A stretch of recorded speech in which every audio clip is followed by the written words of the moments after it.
Entonces pensábamos en la cuestión de la ceguera, ¿no? Esa actitud estoica me parece algo...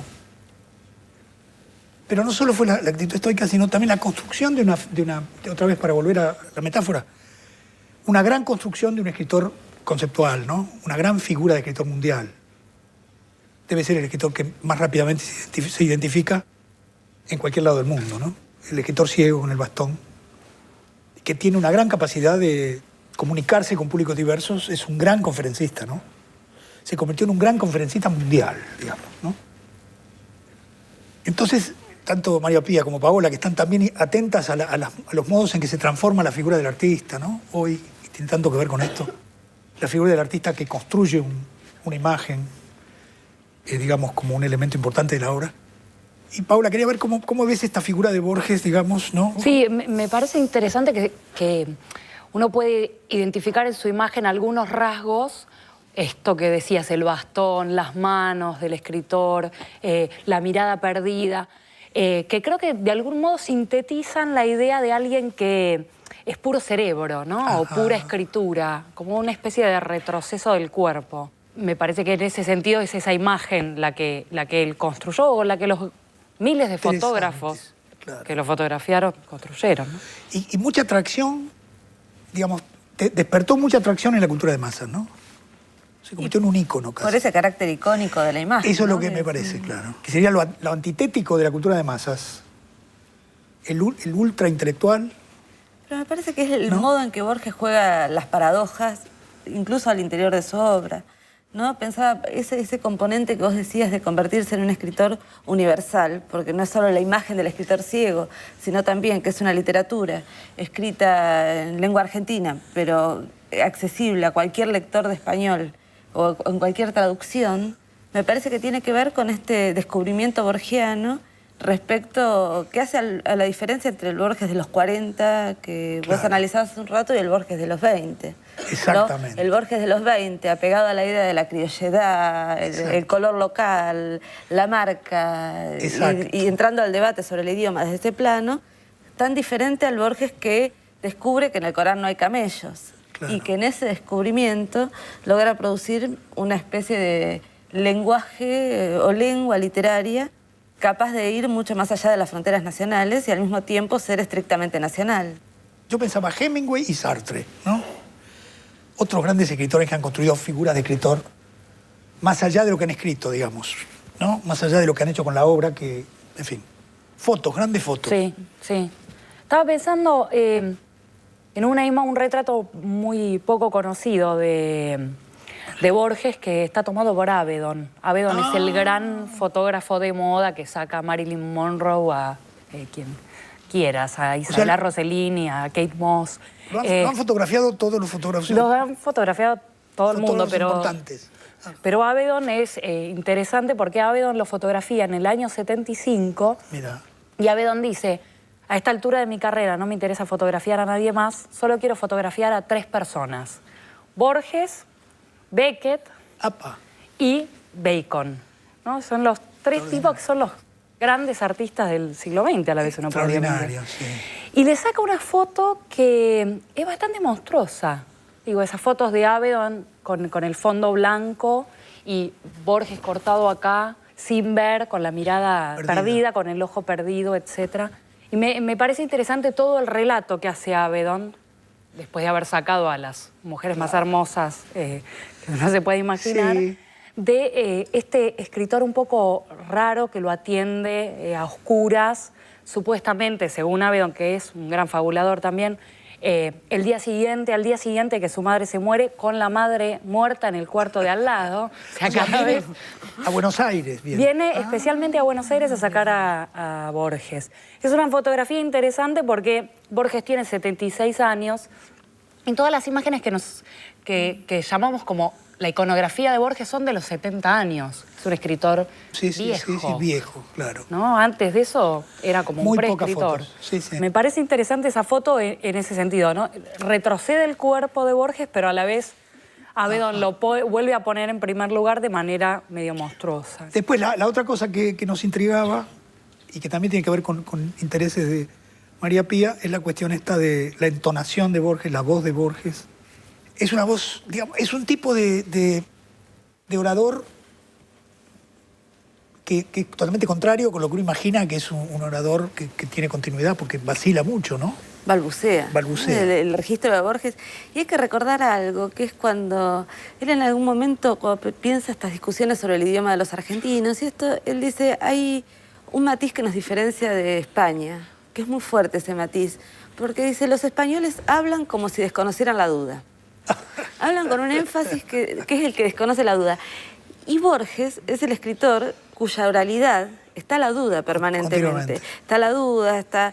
Entonces hay una construcción ahí de la oralidad que es tan literaria como la construcción de la ceguera. El balbuceo está dado, la ceguera está dada, pero al mismo tiempo son convertidas en explicaciones y se articulan o se encarzan con fórmulas teóricas de Borges respecto de esta condición del habla argentina, donde el que habla en el lenguaje rioplatense finalmente sería ese que va desde el modo de hablar de los hombres de la generación del 80, la ironía de Wilde o de Mansilla, hasta el escritor que habla en forma balbuceante y introduciendo y mostrando la duda en cada una de sus expresiones.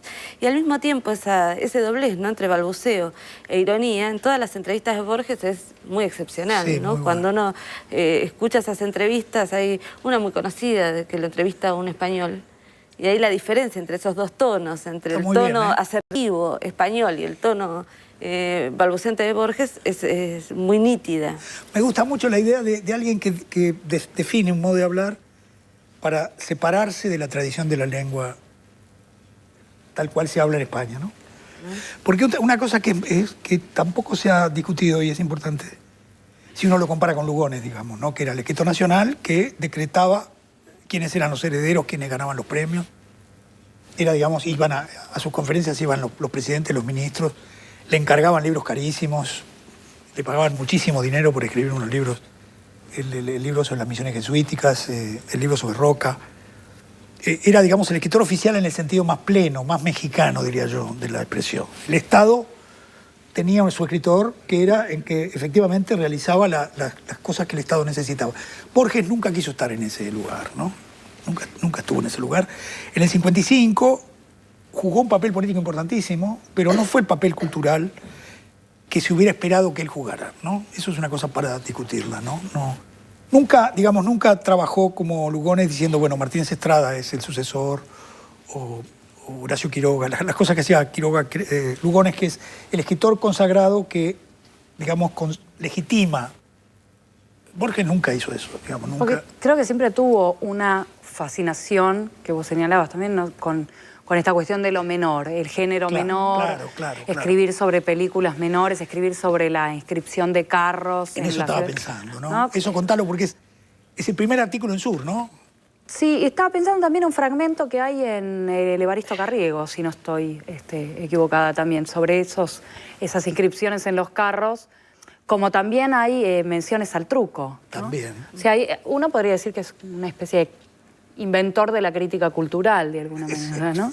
Pero digo, esta fascinación por el lugar menor y por cuestiones menores que, de nuevo, como decías, es un punto de vista también. También. Me hace acordar mucho a Lolita, de algún modo, el gran caballero europeo fascinado con la niña norteamericana que es más cachicle, ¿no? Porque también hay que decir que Borges, no solo en Sur, si ustedes miran la cronología, los primeros textos que publicó en Sur son estas cosas, escritores en los carros, como decir la leyenda de los camiones hoy, ¿no? Sino que le gustaba el cine de género, le gustaban los western, le gustaban las películas de las policiales, y no le gustaba el cine artístico, que le gustaba Victorio Campo y las películas europeas, digamos. Siempre tuvo una posición muy independiente respecto a lo que era el gusto medio de la alta cultura, ¿no, verdad? Entonces defendía los western, o decía que la película que más le había gustado era West Side Story, ¿no? Y lo llevaban a ver películas no sé, películas muy buenas, no sé, de Dreyer, y decía, no, esto no me gusta a mí. O sea, tenía una posición muy firme respecto a su propia valoración cultural, en la época en que, antes de Cahiers du Cinéma, ¿no? Antes de que Cahiers du Cinéma dijera, el cine extraordinario lo hizo Hitchcock y lo hizo John Ford, Y esos son. Borges ya es notable, ¿no? La convicción que tenía respecto al pensamiento, ¿no? En relación a la cuestión de cómo hablaba, las veces que he estado con él estaba hablando y supongamos decía la mesa y uno tenía la sensación que se había olvidado la palabra. Viste que a veces pasa con los amigos o con uno, ¿no? Que está por decir algo y vos le decís la palabra al otro, ¿no? Y siempre la que yo decía no era. No solo no era, sino que era espantosa al lado de la que Borges luego decía, luego de vacilar un rato, ¿no? La mesa, vos decías, la mesa redonda, y él decía, no sé, la mesa epifánica, decía una cosa que nunca era lo que vos pensabas que era la palabra que le faltaba, ¿no? Sino que era la exactitud. Esa sensación de vacilación, cuando vos mirás la transcripción, es notable cómo sigue la sintaxis y cómo habla con mucha eficacia, ¿no? Se puede leer, creo, además una dimensión política en la cuestión de la voz, ¿no? Digo, uno puede rastrear el Borges que escribe verdad sin D, o sea, el que copia esa oralidad popular, el que lo borra después. Claro. Y pensaba también en La fiesta del monstruo, el relato que escribe con Bioy Casares, donde me parece que intentan identificar la lengua popular, pero a la vez construirla de una manera tan artificial que no es un registro, una especie de artefacto, de hipérbole de la lengua baja. Y uno podría rastrear ahí modos de pensar la política o la relación con lo real, sí, me parece muy interesantes o distintos. Importantísimo, ¿no? Sí, habría dos tipos de politicidad, ¿no? Una, me parece, trato con lo popular, y otra que viene, me parece también en esa elección, por la vía macedoniana, ¿no? Que está también presente en la oralidad. Y cuando Ricardo hace un rato comparabas la distancia con la figura de Lugones, yo pensaba, en realidad Lugones y Macedonio son los absolutos contemporáneos. Claro. Y son los que están condicionando estilos distintos de pensar la política y pensar la relación de lo político con el mundo de lo cotidiano y de la vida de los escritores y de la vida intelectual. Porque es el macedonio que tiene la distancia irónica con el mundo electoral o con el mundo político, el que de algún modo está presente en Borges y también en ese tono menor de la oralidad borgiana, ¿no? El tono de Lugones es el tono alto del espacio público, de la gran oratoria, de la oratoria teatral, y el tono de Macedonio es el tono del el ámbito de los amigos, ¿no? Y en eso yo creo que hay una politicidad que es una politicidad muy presente en Borges, ¿no? Ahora, también, cuestiones que desde luego tenemos que discutir, cuando él...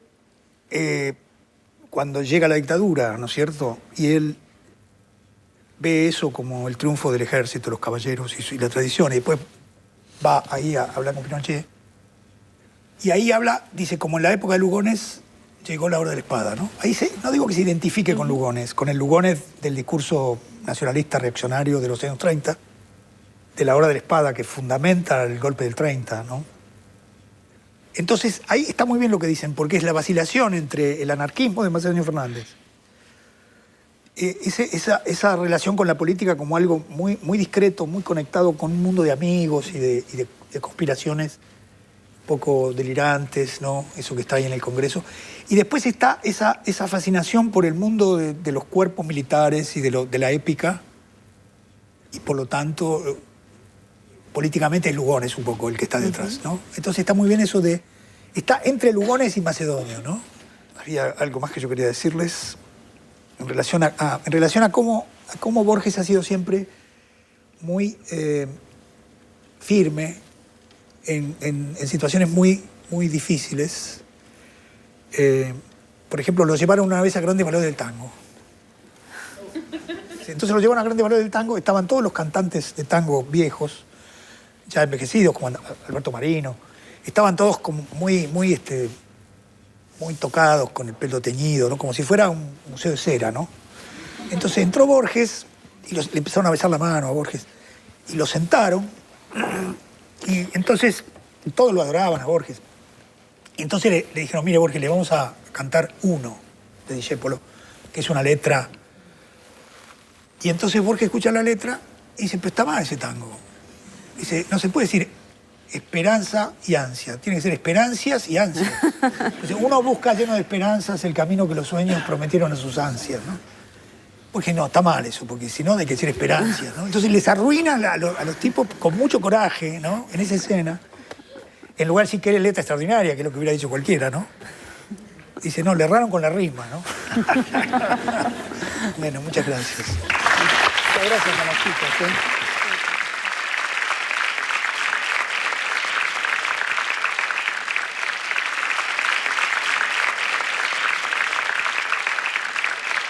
¿eh?